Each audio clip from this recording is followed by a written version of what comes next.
Police ने संगारेड्डी जिले में गाड़ियों की तलाशी के दौरान कार से 6,986 ग्राम सोना जब्त कर लिया। पुलिस ने मादिगी चेक पोस्ट इलाके पर गाड़ियों की तलाशी के दौरान 4 करोड़ 55 लाख रुपए मालियत के इस सोने को जब्त कर लिया, क्योंकि कार में सवार अफराद इसके दस्तावेजात नहीं दिखा सके। इन अफराद की शनाख्त गुजरात के समीर, धीरज और शकीला के तौर पर की गई है।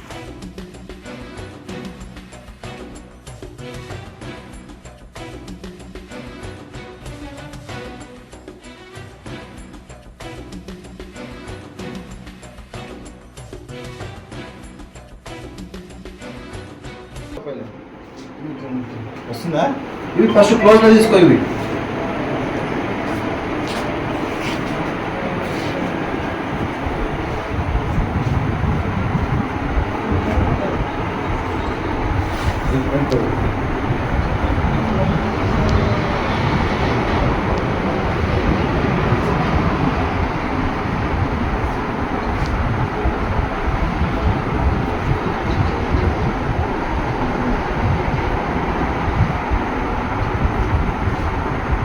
पीछे जाओ पूरा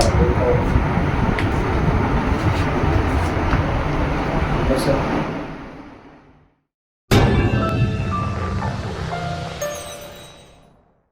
Germanton super speciality hospital, doctor Mir Jawad Zar Khan, senior experienced orthopaedic surgeon, bone fracture, joint replacement, hip replacement और स्पाइन सर्जरी कामयाबी से अंजाम दे रहे हैं। इसके अलावा neuro surgery, cardiology, gynaecology, dental, general medicine, dialysis और फिजियोथेरेपी जैसे शोबाजात में इंतहाई कामयाबी के साथ वाजबी फीस में इलाज किया जा रहा है। शेयरिंग और प्राइवेट रूम्स, अस्पताल में 24 घंटे MRI, CT scan, 2D digital x-ray, ultrasound, operation theatre, ICU और लैब की सहूलत दस्तयाब है। आपकी उम्मीदों के ऐन मुताबिक Germanton super speciality hospital, pillar number 150, Attapur, Hyderabad.